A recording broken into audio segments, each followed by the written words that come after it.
Sejam bem-vindos à primeira aula de Introdução à Cartografia Geotécnica. Hoje falaremos dos processos geodinâmicos. E a questão é, por que esses processos acontecem? Para se entender melhor esses processos, é importante ter em mente três elementos. O primeiro deles é que a natureza está em constante movimento, né? Ou seja, sempre que o homem intervir de alguma maneira, ela vai interagir e modificar a dinâmica desses processos que acontecem naturalmente. E que todos esses movimentos eles ocorrem devido à busca de equilíbrio. Então, a natureza está sempre buscando equilíbrio.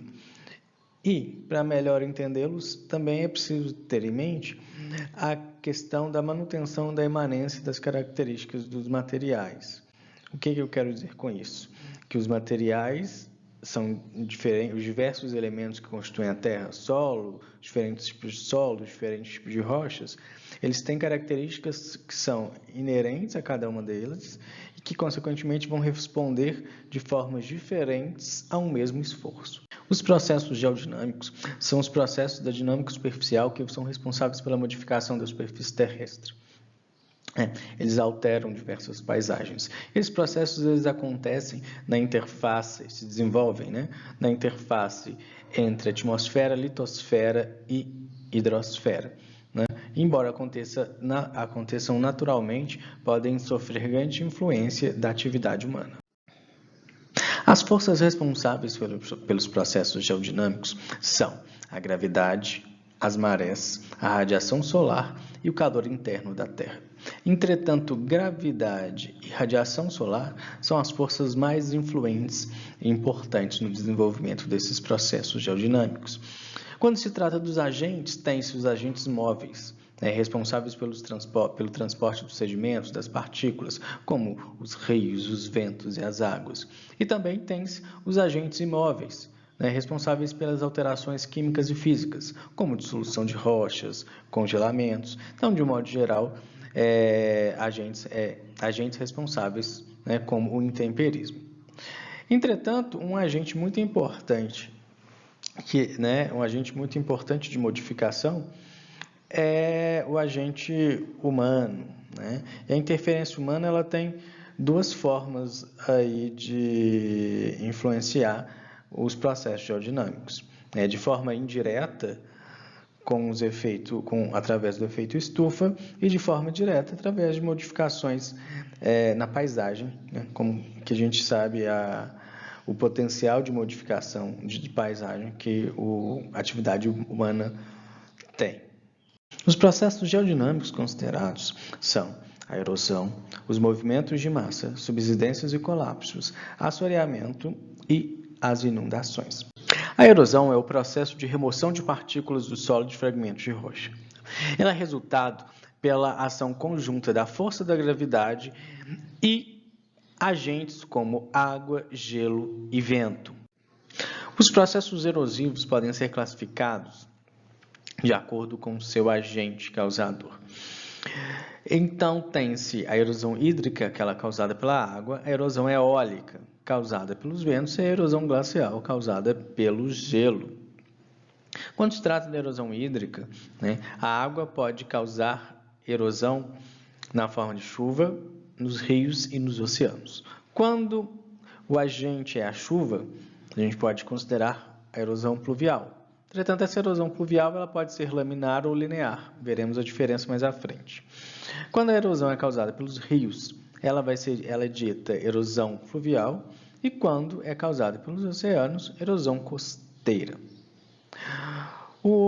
A disciplina ela vai abordar a identificação das suscetibilidades dos riscos geológicos e dos riscos geológicos que os processos geodinâmicos podem submeter aí aos ambientes e à sociedade. Então, a gente vai focar na erosão hídrica.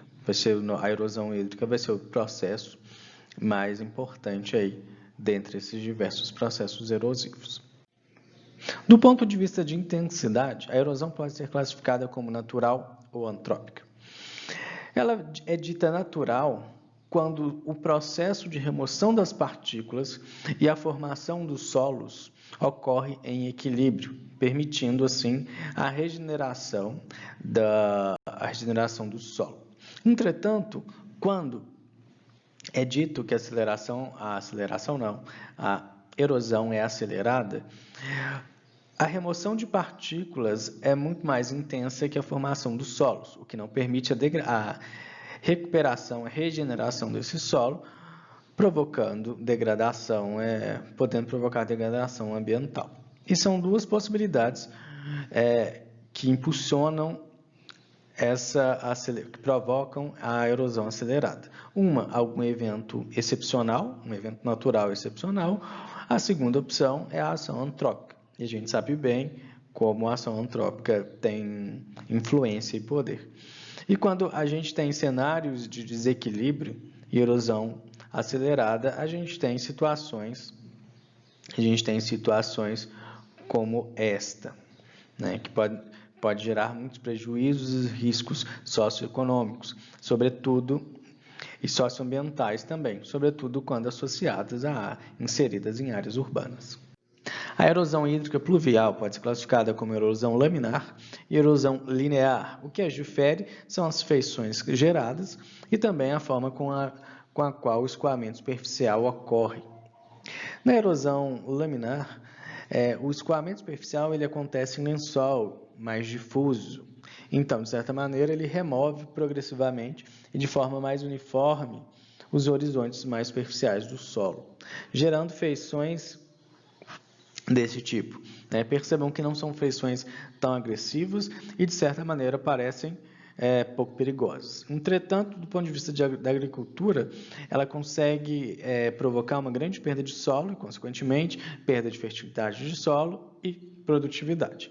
Quando se trata da erosão linear, a gente tem a concentração do fluxo do escoamento superficial a partir de algumas incisões que são geradas, e na concentração do fluxo, nessas pequenas incisões, a gente tem o fluxo carregado em partículas que aumenta o potencial erosivo desse fluxo. Consequentemente, tem-se o aumento progressivo, não só em largura, mas também em profundidade dessas feições, resultando nas ravinas. As ravinas já são feições bem mais visualmente muito mais assustadoras que a erosão laminar, E ela é bem característica porque seu perfil transversal é bem em forma de V, com um fundo bem fechado e nas porções mais superficiais uma abertura grande. Ela pode atingir muitos metros aí, mostrando o horizonte do solo ou ainda mesmo até as rochas, enfim. À medida que essa erosão, essa feição à ravina, esse tipo de feição linear, ela prossegue, a erosão pode se atingir o nível freático. Quando o nível freático é atingido, a erosão ela começa a ter influência de dois agentes: do escoamento superficial da água da chuva e do escoamento da água subterrânea, E do escoamento da água subterrânea. Então, pelo fato dela ser também condicionada pelo escoamento da água subterrânea, torna-se um processo perene, Não mais um processo intermitente, o que é muito problemático e que a torna muito perigosa, a feição muito perigosa. E é importante lembrar, já que eu citei o perfil transversal em V das ravinas, as vossorocas elas são muito características porque elas vão apresentar também um perfil em U, o que também ajuda a diferenciar, além do lençol freático. A erosão linear, as feições erosivas geradas pela erosão linear são as mais perigosas, então deve-se tomar muito cuidado com elas, Sobretudo quando se trata das vossorocas. E a grande questão é como as vossorocas evoluem. E o mecanismo pelo qual torna as vossorocas perigosas, e também elas são perigosas porque elas também se apresentam como o processo erosivo mais complexo, né? Bom, e qual é o principal fator na evolução dessas feições? Vamos pensar o seguinte: aqui a gente tem um maciço terroso, né, um solo, enfim, e o nível de água. Obviamente que a água ela sempre vai do maior potencial para o menor potencial, da maior pressão para a menor pressão. Bom, então, estando o nível d'água aqui, o fluxo de água está nesse sentido. Bom, dependendo da velocidade do fluxo de água, as partículas mais finas vão sendo carregadas com esse fluxo, né? Então, começa a acontecer um certo entubamento, justamente porque as partículas menores estão sendo carregadas. Se você tem um fluxo um pouco mais veloz, um pouco, né, com maior intensidade, as partículas um pouco maiores também começam a ser remobilizadas. E o que acontece? À medida que esses tubos vão se formando, eles também vão colapsando e gerando uma feição chamada, né, um processo chamado piping, ou então entubamento, né? Percebam o tubo aqui. E justamente isso é uma foto tirada no fundo de uma vassouroca. Aqui o fluxo vem daqui, né? Então, de certa maneira, o tubo de erosão, ela vai crescendo no sentido contrário ao fluxo subterrâneo, né? Essa erosão piping ou entubamento, ou ainda a gente pode chamar de erosão interna tubular. Então, esse é um dos mecanismos, dos principais mecanismos na evolução das vassourocas. A erosão fluvial, né, trata-se da remoção das partículas pela ação da água dos rios e da carga sedimentar transportada. Obviamente, quanto maior a carga sedimentar transportada, maior o poder abrasivo que esse fluxo tem.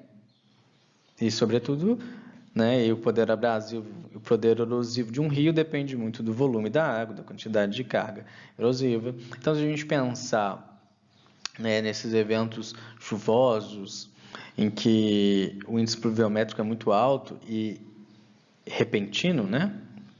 Muito alto e muito intenso, o fluxo de água, o fluxo da correnteza ganha força para transportar cargas sedimentares muito altas, né? Fragmentos, blocos de rochas, né? Tanto que quando a gente vê alguns desastres aí nas grandes cidades, eles são capazes de carregar até carros.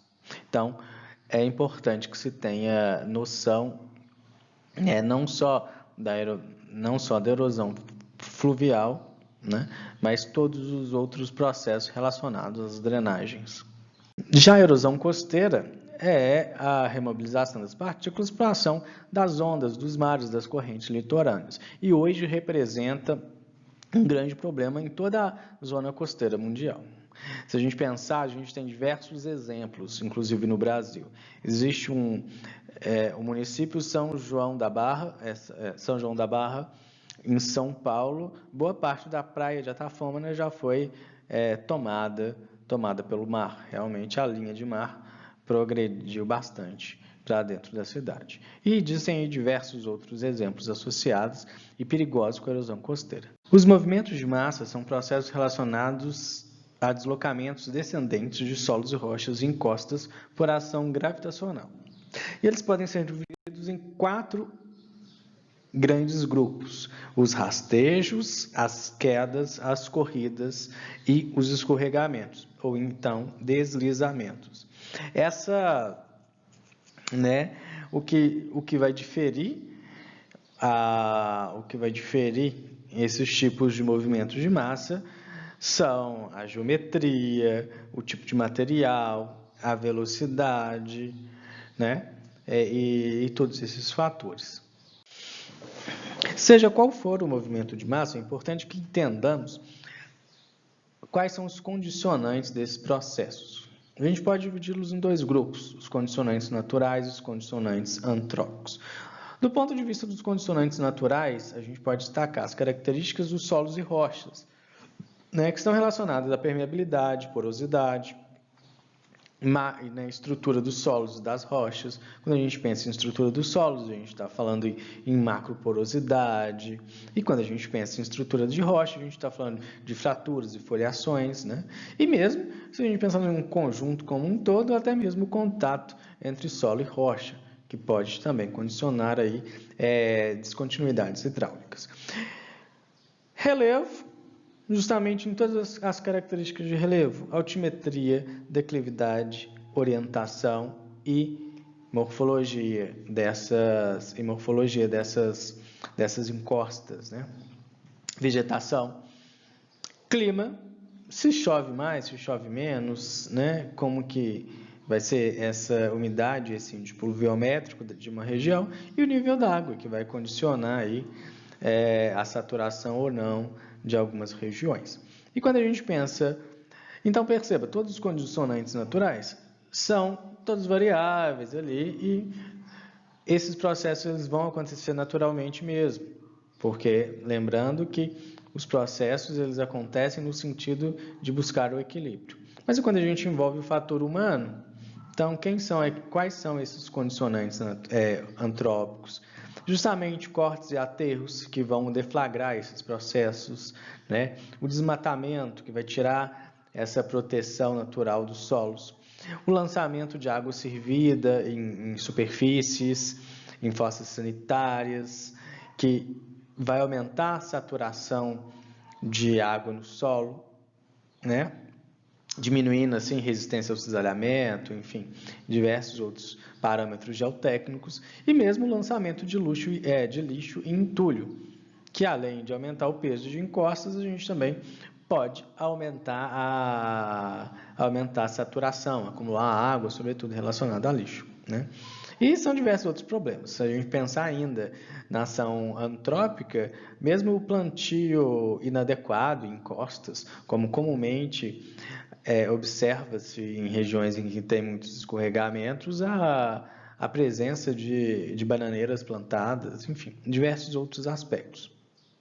Os rastejos podem ser movimentos constantes, sazonais ou intermitentes e atingem solos, depósitos inconsolidados, sobretudo depósitos de talos, rochas alteradas e muito fraturadas também.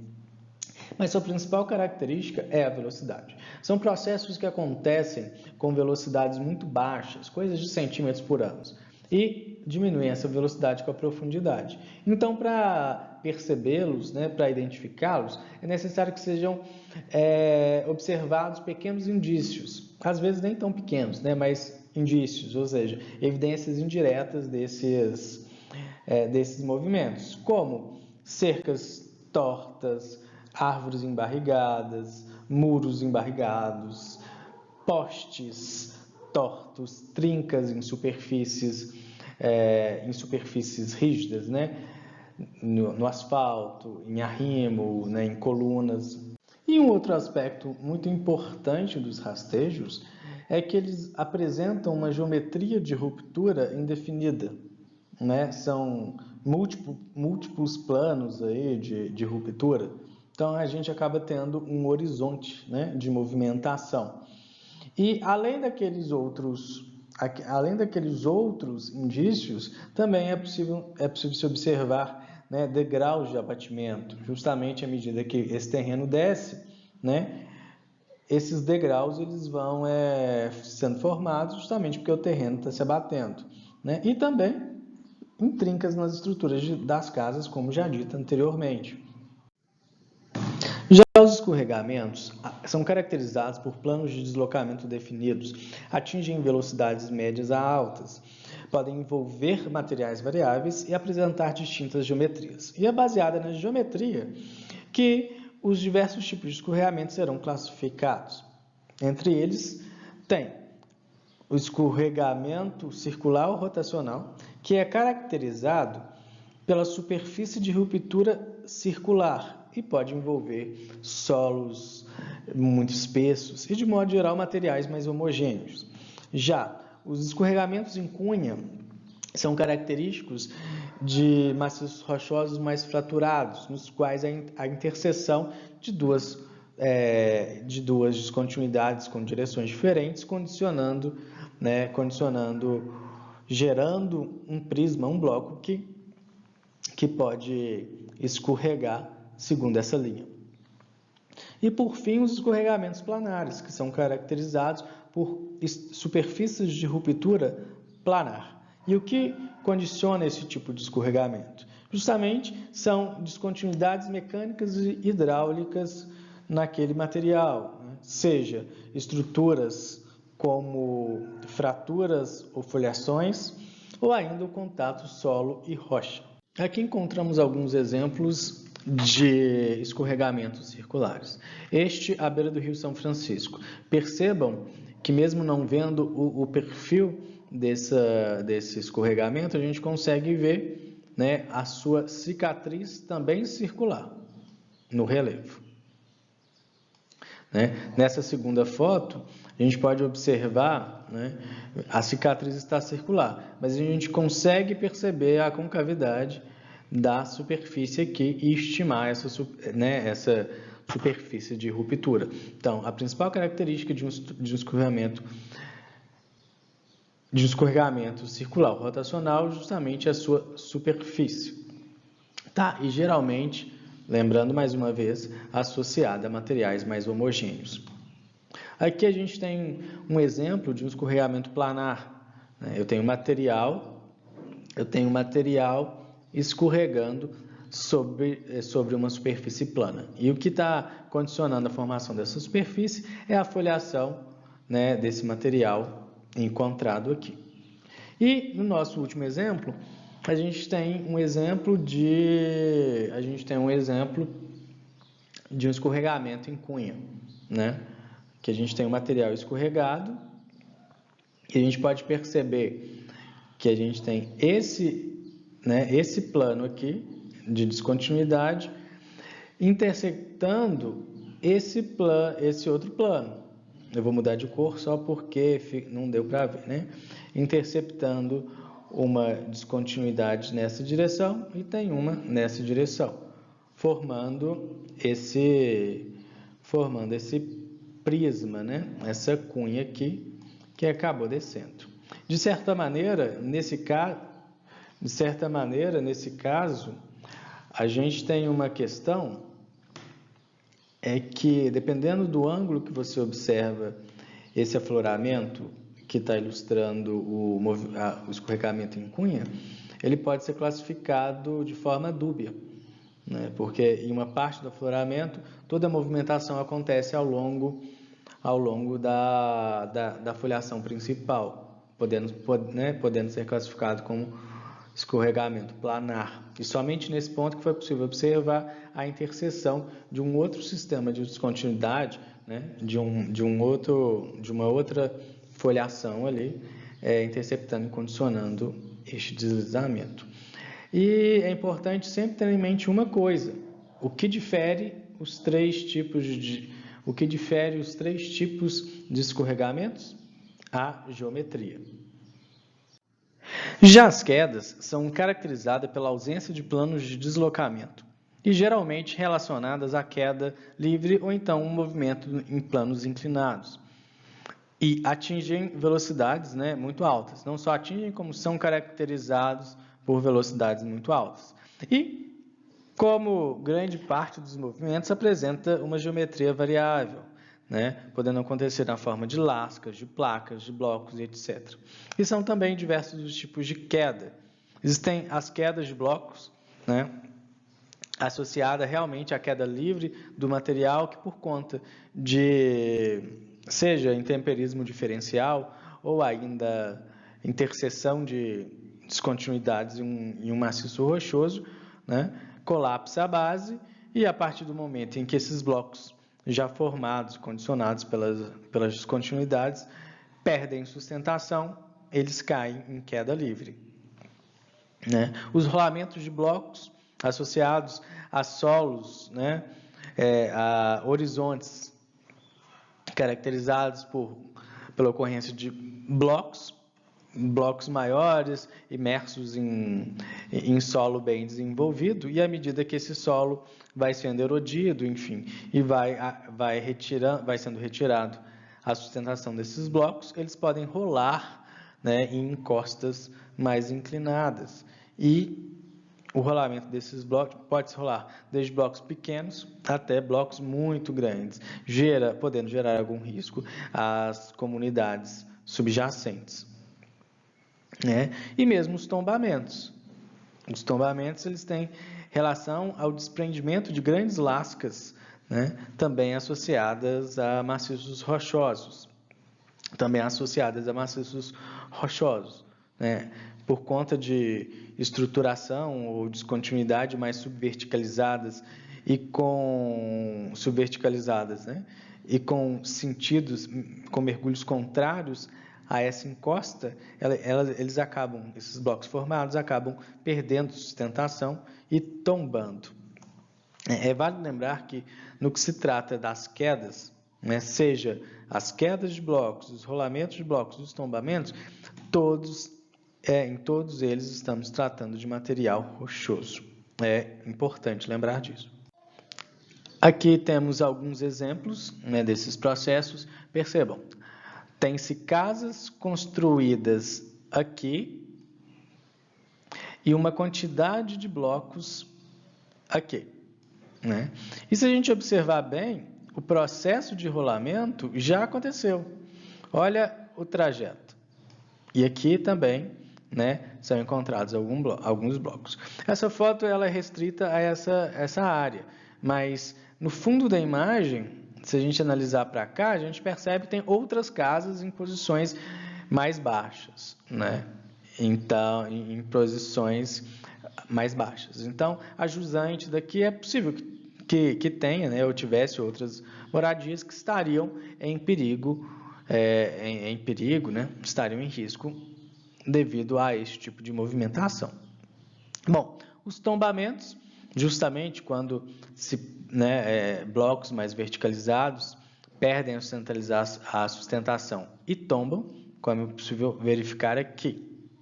Né? E ainda as quedas, paredes mais verticalizadas, as lascas, os blocos de rocha perderam sustentação e desceram em queda livre.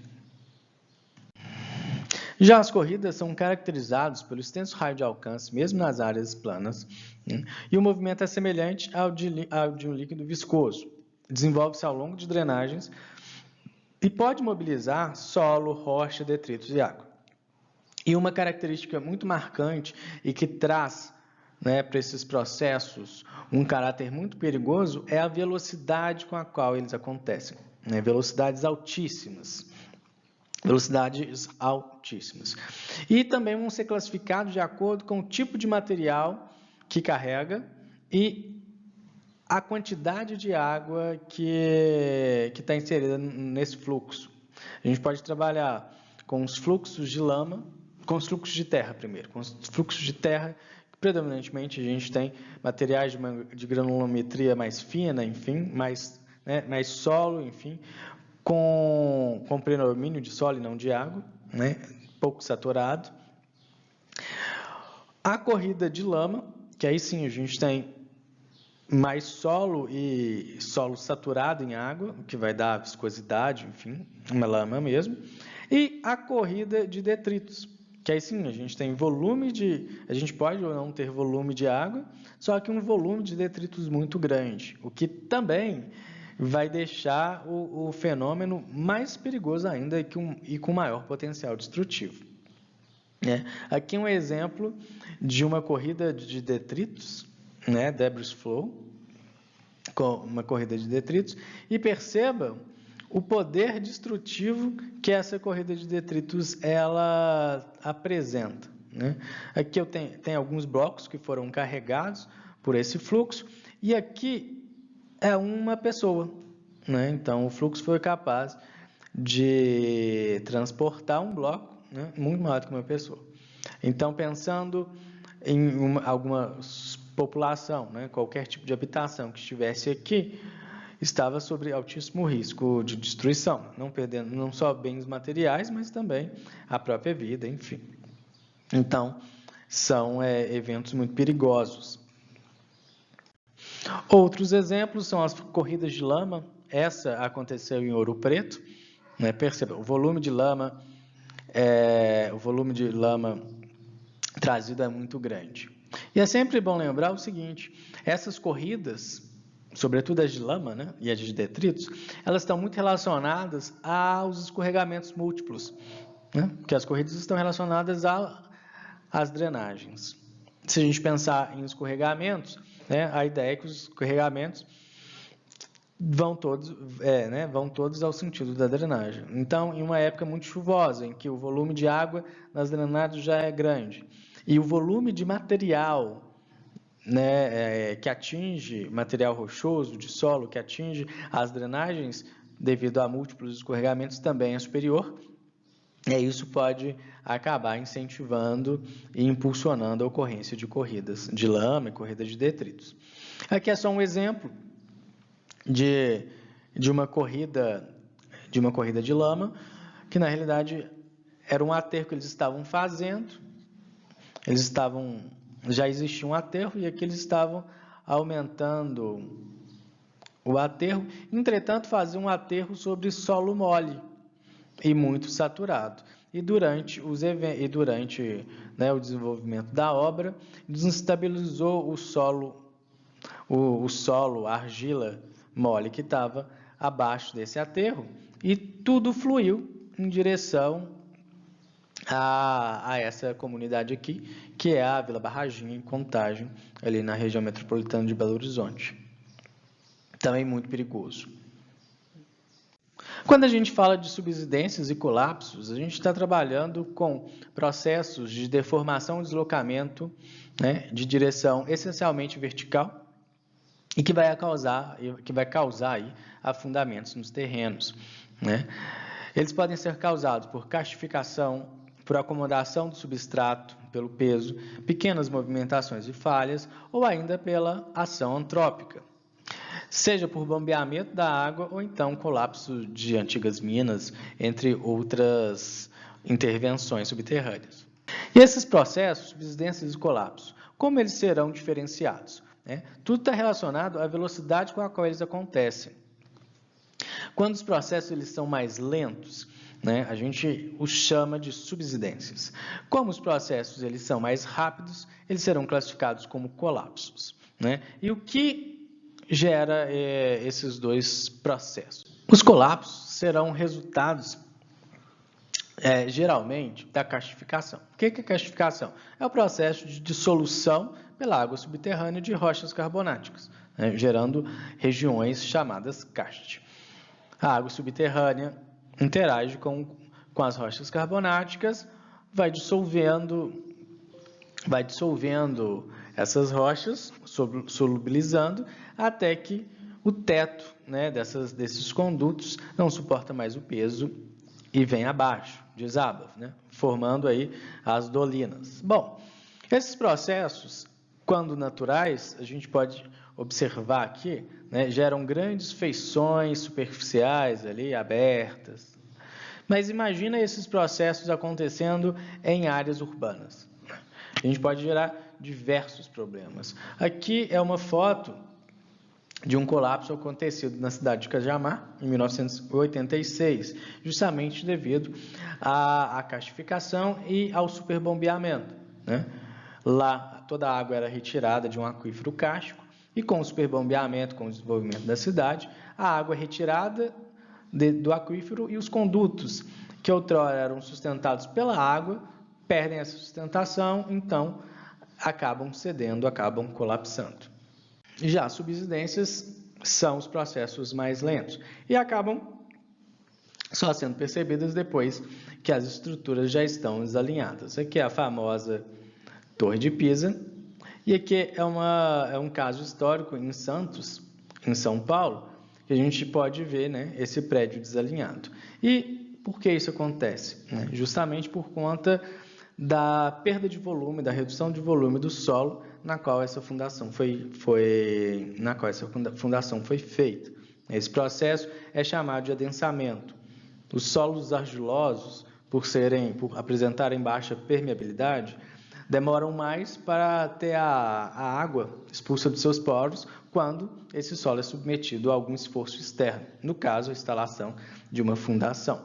né? Diferentemente com o que acontece com a areia, por ser muito permeável, basicamente todo o adensamento acontece imediatamente após a instalação da sobrecarga, justamente por serem solos muito permeáveis, ao contrário dos solos argilosos. Então, aquela redução de volume, ela se dá pela expulsão da água dos poros e pelo fato dos solos argilosos apresentarem baixa permeabilidade, esse processo demora muito tempo, é um processo muito moroso. Então, é como, basicamente, esse processo pode ser ilustrado dessa maneira. Tem um pistão aqui no tempo zero, mas com o lacre aqui travado. Então, eu tenho um peso e um êmbolo com água e um pistão com mola, né? E quando essa água é liberada, com o tempo, essa água vai saindo lentamente e o volume, né, e o êmbolo vai descendo. Então, isso é só uma breve comparação, uma breve explicação do fenômeno do adensamento que acontece nessas situações. E é óbvio que isso pode colocar em risco as fundações, a fundação de um prédio, consequentemente, colocar em risco as pessoas. Vão aparecer trincas e diversas instabilidades nas estruturas. Já o assoreamento está relacionado ao acúmulo de sedimentos nos cursos de água. Geralmente, quando você tem ou o fluxo de água está muito carregado em sedimentos, ou então quando a força do agente transportador é superada pela gravidade, fazendo com que esse material decante. Geralmente esse processo ele vai ser agravado, né, por disfunções ali vizinhas, como o aumento da erosão pluvial, né, e entre outras coisas. Aqui são só alguns exemplos que a gente pode ver, né, o assoreamento dos rios. Já as inundações estão relacionadas a eventos de extravasamento das águas, né, do canal de drenagem de rios aí. É bom lembrar o seguinte, né, ou ter em mente o seguinte: aqui eu tenho um canal de um rio e aqui o nível normal desse rio. Quando começa a chover muito e a água atinge a cota máxima, né, dessa calha desse canal do rio, mas permanece dentro do canal do rio, a gente está falando de uma enchente. Somente depois que a água ultrapassa para as áreas marginais, que esse evento será considerado inundação, né? E eventos como esse são muito intensificados por conta da impermeabilização da superfície por meio de asfalto, né? O aumento do assoreamento nos rios também intensifica as inundações e diversos outros fatores antrópicos.